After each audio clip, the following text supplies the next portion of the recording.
سلام دوستان و پادپیسچکان عزیز، شما در کانال برنامه‌ساز تیوی قرار دارید.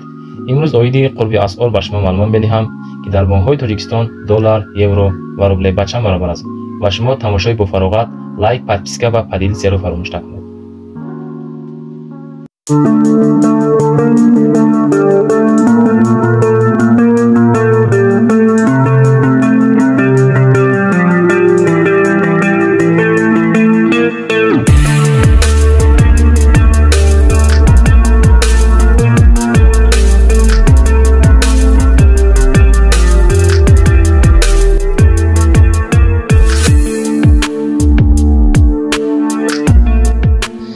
دوستان گرامی، لایک های خود را گذارید تا اینکه عدد بینندگان در کانال ما زیاد شود.